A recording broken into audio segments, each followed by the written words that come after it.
pensiero del giorno, venerdì 14 febbraio. Condividere le fragilità. Il Signore vi faccia crescere sempre più nell'amore reciproco e verso tutti gli altri. Prima lettera ai Tessalonicesi, capitolo 3, versetto 12. Ecco il rimedio anche per chi tra noi sta attraversando momenti difficili. Ecco una parola per tutti noi. Provatela. Provate a crescere e ad abbondare nell'amore. Provate a crescere nell'amore reciproco con i vostri fratelli e sorelle e vedrete quanto è dolce farlo.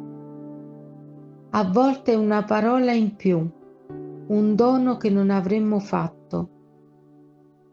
Provate a concentrare la vostra vita solo su questa crescita e su questo trabocco e sentirete di nuovo che una nuova vita scorre nella vostra anima, mentre le paure, i dubbi, i blocchi, i freni, le tentazioni, se ci sono, diminuiscono.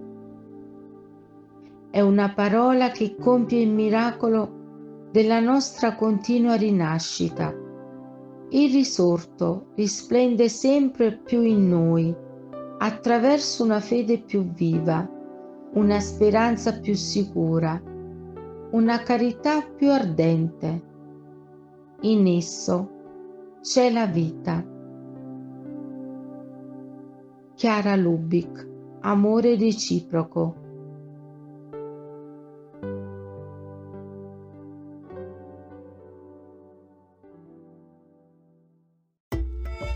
Parola di vita, febbraio 2025.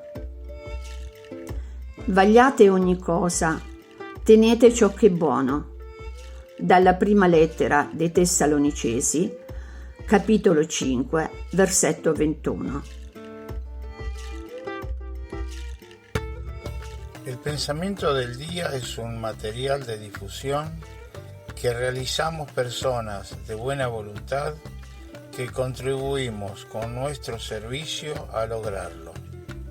No realizamos ninguna interpretación personal a los escritos de Chiara Lubich, solo lo difundimos lo más fiel posible.